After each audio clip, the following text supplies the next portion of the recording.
Assalamualaikum warahmatullahi wabarakatuh. Selamat pagi dan siang teman-teman. Alhamdulillah kita bertemu lagi dalam perkuliahan deteksi dini perkembangan anak. Nah, pada pertemuan kali ini kita akan membahas tentang deteksi dini anak gifted.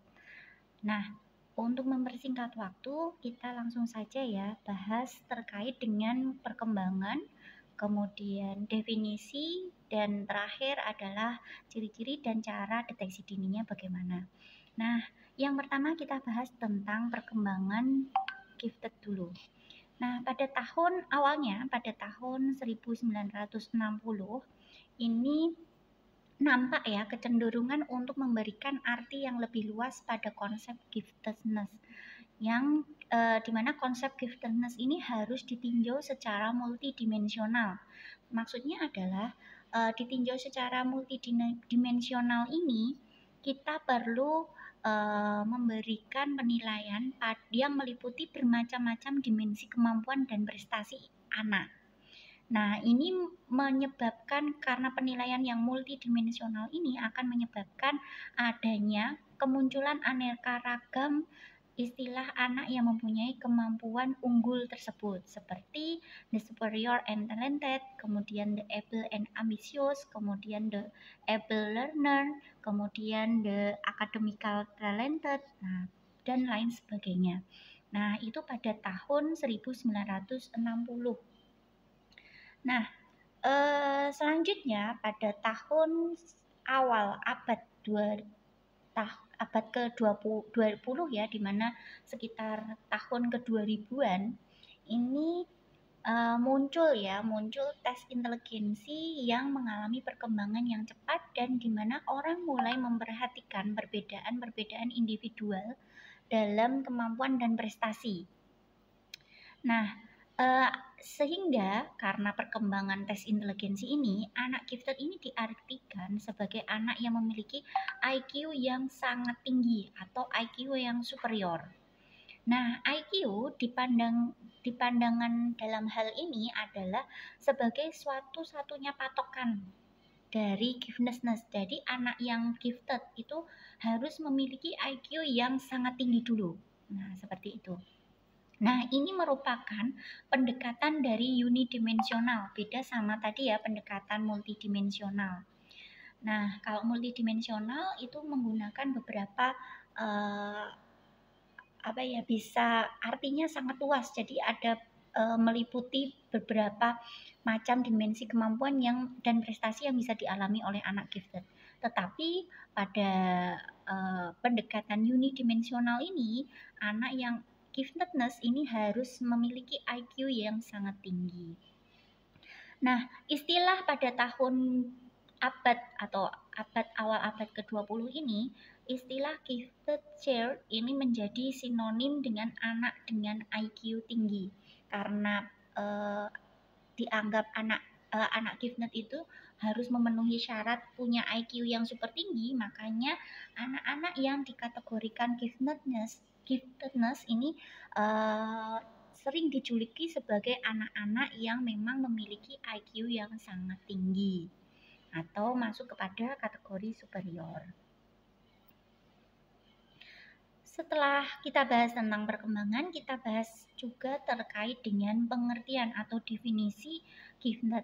Nah, menurut US Office of Educational tahun 1971, ini menggambarkan bahwa anak yang berbakat ini adalah mereka yang diidentifikasi oleh orang-orang yang berkualifikasi profesional. Jadi yang bisa mengidentifikasi atau bisa melakukan bahasanya klinis itu seperti mendiagnosis, itu adalah orang-orang yang memang berkualifikasi profesional, di mana orang-orang tersebut ini bisa mendeteksi anak yang memiliki kemampuan yang luar biasa dan mampu berprestasi tinggi. Jadi selain dia berkemampuan luar biasa, dia juga harus memiliki prestasi yang tinggi. Anak-anak gifted ini membutuhkan program pendidikan yang berdiferensiasi. Jadi yang berbeda dengan anak-anak normal pada umumnya.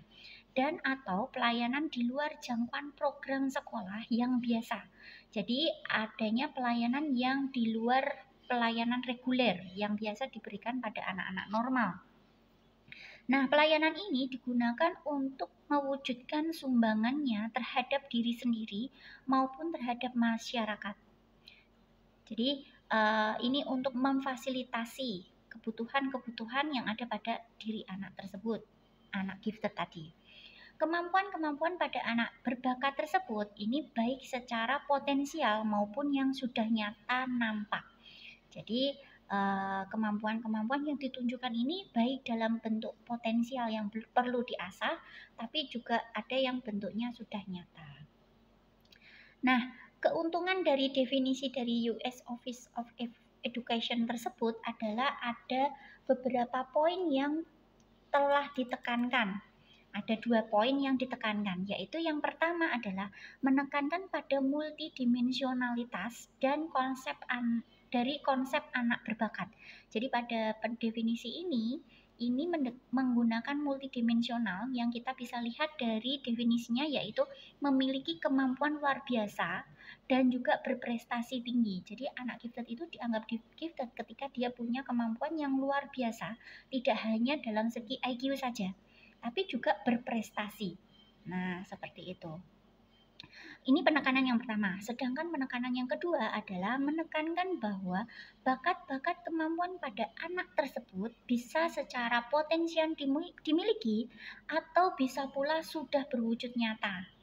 Jadi penekanan yang kedua itu kemampuan yang dimilikinya berupa potensial dan juga yang sudah nampak.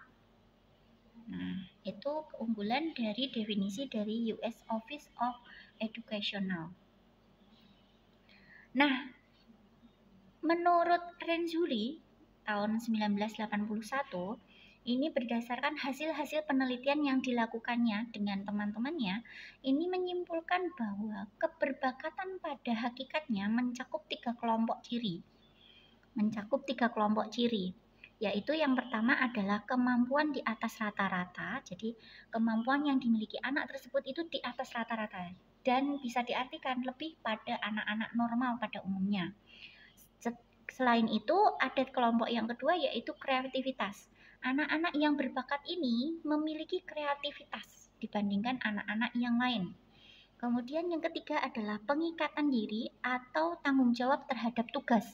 Task komitmen. Jadi mereka punya komitmen yang tinggi dalam mengerjakan tugas atau menyelesaikan tugas.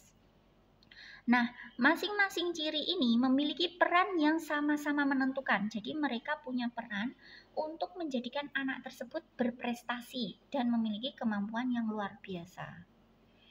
Nah, selanjutnya kita bisa lihat pada gambar berikut ya. Jadi keberbakatan ini adalah orang-orang anak-anak yang berada pada lingkaran di tengah ini, yaitu selain dia memiliki inteligensi yang tinggi, dia juga punya kreativitas dan juga memiliki komitmen terhadap tugas yang cukup tinggi juga.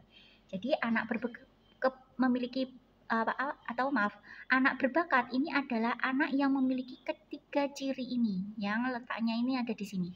Mungkin kalau kita lihat anak pada umumnya dia punya inteligensi yang tinggi, tapi kurang berminat atau kurang punya motivasi untuk menyelesaikan tugas-tugas yang baik atau tugas-tugas yang lebih kurang tertantang untuk menyelesaikan tugas-tugas yang lain. Atau mungkin anak-anak yang rajin atau berkomitmen terhadap tugas tapi kurang kreatif. Nah, itu bukan masuk dalam kategori berbakat. Nah, kita kembali kepada poin yang pertama, yaitu kemampuan di atas rata-rata. Nah, anak berbakat ini dikatakan dia memiliki keberbakatan itu ketika IQ-nya di atas 115 ke atas. Di mana kita bisa kategorikan bahwa anak yang berbakat ringan itu memiliki IQ berkisar antara 115 sampai 129. Itu yang masuk kategori ringan. Sedangkan kategori sedang itu IQ-nya 130 sampai 144. Kemudian keberbakatan tinggi ini dimiliki oleh anak yang memiliki IQ di atas 145. Nah, ini gambaran keberbakatan menurut Renzulli. Lenzuli. Selanjutnya kita akan bahas tentang gifted secara umum. Nah, anak yang dikatakan gifted ini memiliki kelebihan dari rata-rata individu lain dalam berbagai aspek. Jadi secara umum kita simpulkan bahwa anak gifted ini punya kelebihan di atas rata-rata individu. Kemudian walaupun ya sebenarnya mereka itu punya kelebihan dalam bidang prestasi maupun kemampuan yang lain, tapi pada dasarnya anak gifted ini sering menimbulkan masalah di lingkungan, khususnya di sekolah. Dalam hal ini, contohnya adalah ketika dia mengikuti pembelajaran di sekolah, karena dia punya potensial dalam bidang akademik dan juga IQ atau kemampuan yang lain, otomatis dia akan dengan mudah menyelesaikan masalah-masalah yang disajikan dalam ruang kelas. Nah, ini dapat menimbulkan kebosanan pada diri anak berbakat ini, sehingga perlu mendapatkan penanganan yang lebih atau pelayanan di luar pada pendidikan secara reguler. Nah, sebenarnya pada anak berbakat ini, kesukaran belajar umumnya tidak dialami oleh anak tersebut. Tetapi kesukaran perilaku ini sering ditemui pada anak gifted. Misalkan ya, karena dia merasa bosan dan merasa tidak tertantang untuk menyelesaikan soal-soal yang disajikan di ruang kelas. Mungkin barangkali dia menjadi sedikit malas untuk mengikuti kegiatan di sekolah yang itu-itu saja, yang rutin, monoton, yang kurang mengembangkan kemampuan kreativitasnya. Nah, seperti itu. Ini yang menjadi permasalahan dari anak-anak berbakat atau gifted. Kalau tadi kita berbicara tentang definisi, perkembangan, nah kita akan membahas tentang jenis keberbakatan. Nah, jenis keberbakatan ini saya akan berikan contoh jenis keberbakatan menurut dua pendapat ya. Yang pertama menurut Martison dalam Munandar 1982 dan juga jenis keberbakatan dari Howard Gardner tahun 2003. Menurut Martison, keberbakatan ini dibagi menjadi 5. Nah, yang pertama adalah kemampuan intelektual umum, kemudian kemampuan akademik khusus, kemudian yang ketiga adalah kemampuan berpikir kreatif dan produktif, kemudian kemampuan dalam bidang seni, dan kemampuan psikomotor. Nah, ini kegiatan secara kemampuan psikomotor itu kegiatan real yang bisa dilakukan ya. Nah, seperti itu.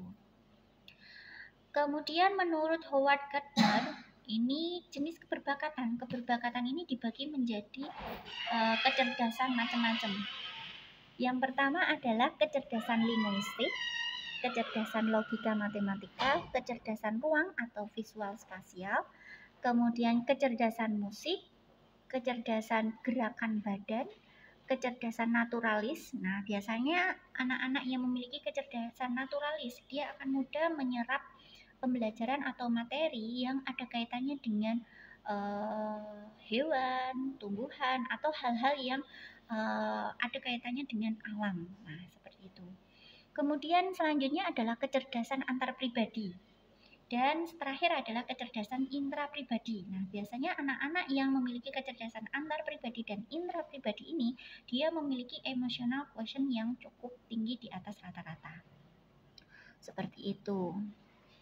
Nah, kita masuk pada pembahasan tentang faktor yang mempengaruhi anak memiliki kemampuan gifted atau anak berbakat. Nah, ada dua faktor yang mempengaruhi hal tersebut. Yang pertama adalah genetik, yang kedua adalah faktor sosial. Untuk faktor yang pertama, faktor yang mempengaruhi anak berbakat, yang pertama adalah genetik. Ini contohnya, faktor genetik ini seperti contohnya adalah fungsi neurologis yang dimiliki oleh individu. Jadi, kemampuan atau kelebihan-kelebihan yang dimiliki individu secara neurologis seperti sistem saraf pusatnya, otaknya, nah yang memiliki sinapsis yang cukup banyak sehingga dapat menyebabkan individu tersebut memiliki kecerdasan IQ yang di atas rata-rata atau sangat tinggi. Kemudian yang kedua adalah nutrisi yang dimiliki anak atau nutrisi yang diterima oleh anak, baik itu ketika anak itu masih dalam keadaan menjadi janin di rahim ataukah ketika dia sudah dilahirkan. Nah, misalkan masih anak-anak atau masih bayi, ketika individu memiliki nutrisi yang cukup atau lebih, ini dapat menjadikan faktor genetik individu memiliki keberbakatan. Kemudian faktor yang kedua adalah faktor sosial. Nah, faktor sosial ini dapat berasal dari keluarga, sekolah, teman sebaya, atau komunitas. Nah, faktor sosial ini dapat berupa dukungan atau dorongan yang diperoleh oleh individu tersebut, oleh anak tersebut, atau stimulasi yang diterima. Misalkan orang tua, sekolah memberikan stimulasi yang cukup bagus atau cukup kuat untuk mendukung perkembangan IQ ataukah perkembangan kreativitas anak tersebut. Kemudian kesempatan yang dapat dilakukan, yang dapat diberikan atau kesempatan yang bisa digunakan oleh anak tersebut untuk mengembangkan potensi-potensi yang dimilikinya. Kemudian yang terakhir adalah harapan dan juga imbalan. Seperti contohnya, harapan yang dimiliki oleh orang tua terhadap anak. Tuntutan yang dimiliki orang tua terhadap anak. Nah, biasanya anak yang memiliki harapan atau harapan yang dari orang tua yang cukup tinggi, ini akan membuat secara langsung akan membuat anak memiliki motivasi yang kuat untuk berprestasi. Kemudian imbalan, misalkan contohnya imbalan yang diberikan oleh orang tua atau keluarga atau lingkungan ketika dia berhasil pada satu tahapan, misalkan ranking 1 mendapatkan sepeda, nah, dan lain sebagainya. Ini dapat memberikan dorongan atau motivasi bagi si anak untuk berbakat ataukah berprestasi di bidangnya. Itu tadi terkait dengan faktor yang mempengaruhi. Selanjutnya, dari berbagai penelitian kita bisa simpulkan bahwa ciri-ciri anak gifted ini antara lain sebagai berikut. Nah, biasanya anak berbakat ini cepat dalam mempelajari sesuatu. Jadi, daya tangkapnya itu cukup kuat atau cukup tinggi. Kemudian berminat membaca biografi orang-orang yang terkenal. Jadi dia ada orientasi untuk mempelajari orang-orang yang terkenal secara prestasi ataukah secara umum dan lain sebagainya. Seperti contohnya si anak ini cenderung suka membaca biografi Thomas Alva Edison. Nah, kemudian membaca biografi B.J. Habibie. Nah, orang-orang yang terkenal yang berhasil itu dia ingin suka dibacanya dan ingin menirunya. Nah, seperti itu. Kemudian punya kecenderungan ilmiah. Jadi menyukai pembelajaran ilmiah, saintifik atau sosial yang mungkin bisa mendukung minat atau keberbakatannya. Kemudian telah dapat membaca sebelum sekolah. Biasanya anak-anak berbakat ini karena dia cepat tanggap, dia punya keinginan untuk belajar yang cukup tinggi, biasanya dia bisa membaca sebelum usia sekolah. Usia sekolah itu usia SD ya, sekitar 7 tahunan. Jadi sebelum usia 7 tahun dia sudah bisa membaca. Kemudian suka belajar, motivasi belajarnya tinggi. Daya abstraksinya baik. Nah, jadi kemampuan mengabstraksikan suatu masalah itu cukup baik. Kemudian mampu berbahasa dengan baik. Jadi kemampuan komunikasinya cukup bagus, efektif. Jadi tidak berbelit-belit. Kemudian skor tinggi dalam berbagai prestasi. Jadi ketika ada ujian ataukah apapun, dia memiliki nilai yang cukup tinggi ke atas. Nah, kemudian daya imajinasinya baik dan juga kreativitasnya juga baik. Kemudian tingkat energinya juga baik. Jadi dia punya konsentrasi yang cukup bagus. Tidak meletre bahasanya seperti itu, teman-teman. Nah, kita masuk pada deteksi anak berbakat menurut Monks. Nah, menurut Monks ini, anak yang berbakat itu harus dideteksi bisa diidentifikasi melalui tes prestasi sekolah.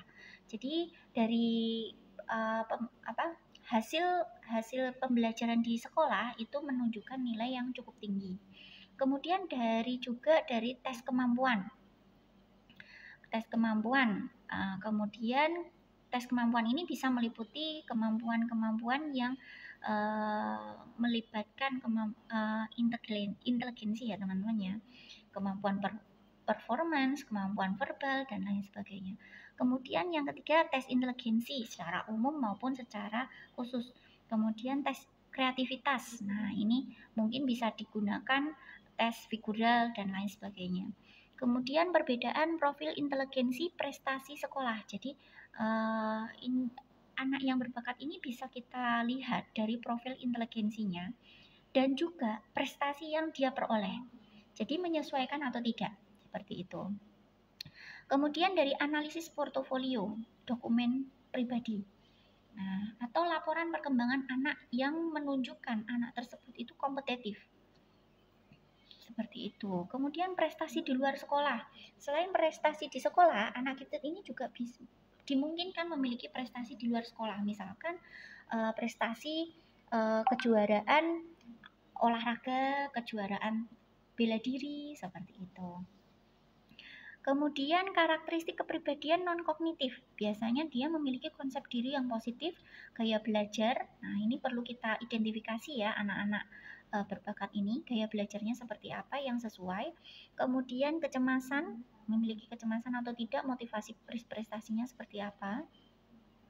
Kemudian lingkungan sosial, setting keluarga, iklim sekolah, area tempat tinggal, itu juga perlu kita analisis untuk membantu subjek memberikan kondisi yang tepat. Kemudian nominasi oleh guru, keluarga, teman sebaya, dan orang dewasa sekitar. Nah, ini mungkin kita bisa lakukan penyaringan atau penjaringan dengan bantuan guru atau orang terdekat. Nah, diharapkan orang terdekat atau guru tersebut atau orang tua ini yang mengetahui perkembangan dari anak tersebut. Nah, proses pembelajarannya otomatis kan mereka mengetahui ya. Ini dapat memberikan gambaran. Kemudian nominasi diri, evaluasi diri sendiri dari anak tersebut. Kemudian berdasarkan yang terakhir adalah dari wawancara.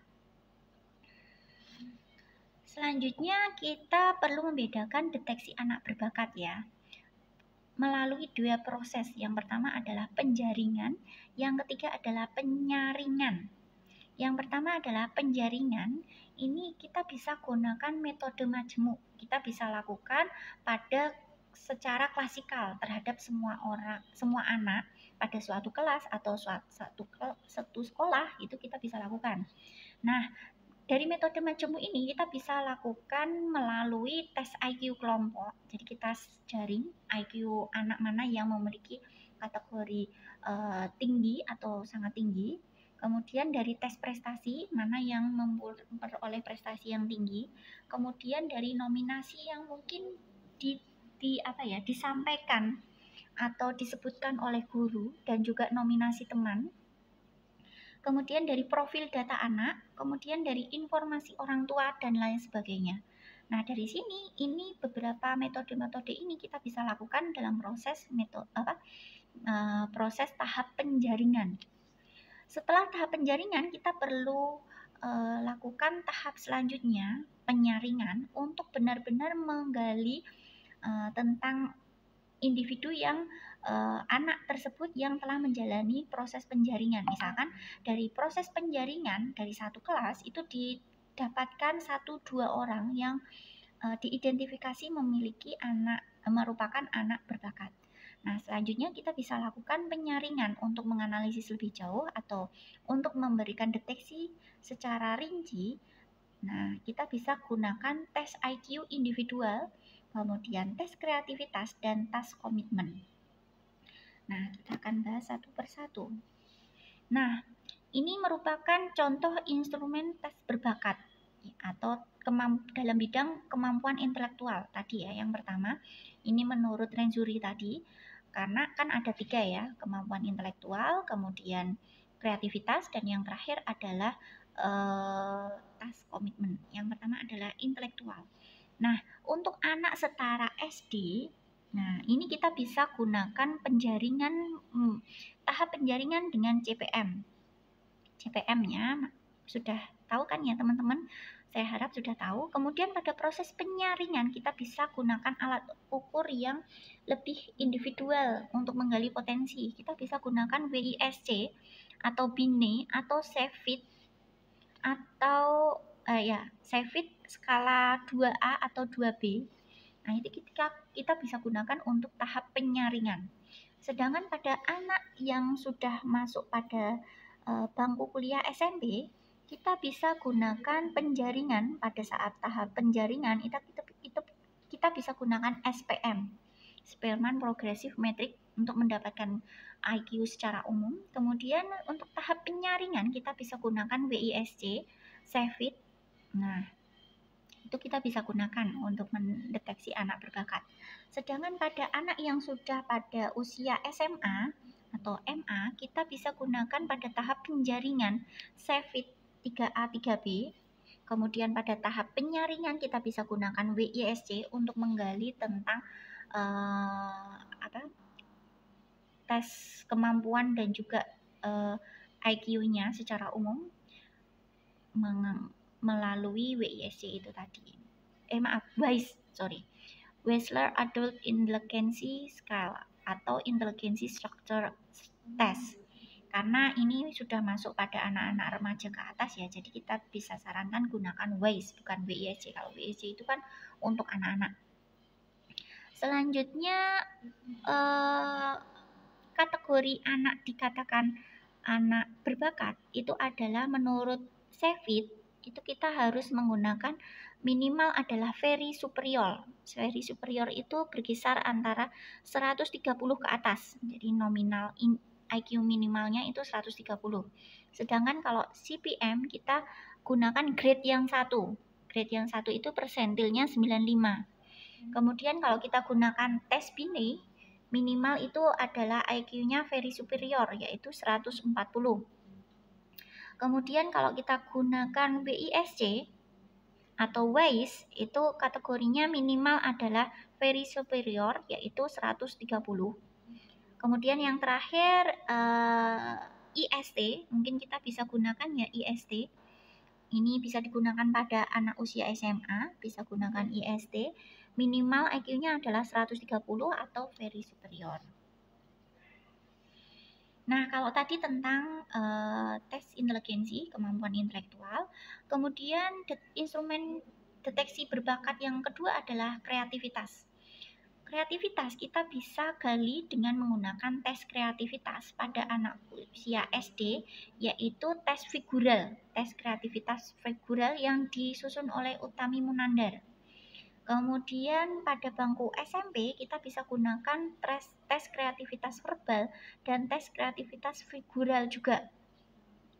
Kemudian SMA kita bisa juga tes kreativitas verbal dan tes kreativitas figural juga. Sama ya, rata-rata sama untuk usia SMP dan SMA. Nah, kalau tadi instrumen tes kemampuan intelektual dan juga kreativitas. Yang terakhir adalah instrumen deteksi berbakat task komitmen. Nah, anak yang berbakat ini memiliki task komitmen yang cukup tinggi, di mana ini menunjukkan tanda-tanda seperti berikut, yaitu tangguh dan ulet. Jadi, anak tersebut tidak mudah menyerah, kemudian mandiri dan bertanggung jawab, kemudian menetapkan tujuan aspirasi yang realistis dengan resiko sedang. Jadi dia realistis. Kemudian suka belajar dan mempunyai orientasi pada tugas yang tinggi. Jadi dia suka belajar. Belajar itu merupakan hobi bagi dirinya. Jadi dia kalau belum menyelesaikan tugas, belum mau berhenti. Kemudian konsentrasi yang dimilikinya baik. Kemudian memiliki hasrat untuk meningkatkan diri atau working improvement itu juga bagus. Kemudian mempunyai hasrat bekerja sebaik-baiknya atau working the best yang dia bisa lakukan, jadi ingin menunjukkan yang terbaik dari dirinya. Kemudian mempunyai hasrat untuk berhasil dalam bidang akademik. Nah, jadi ini motivasi berprestasinya sangat tinggi. Ini menunjukkan task komitmen. Nah, selain kelebihan yang tadi kita bahas, saya akan sedikit membahas tentang masalah-masalah pada anak kita. Jadi kayaknya anak gifted itu bagus ya, punya kelebihan, tapi di balik kelebihan itu dia biasanya akan mengalami ketertekanan ya. Nah, ketertekanan ini bisa disebabkan karena tidak sejajarnya perkembangan kemampuan intelektual dengan perkembangan sosialnya.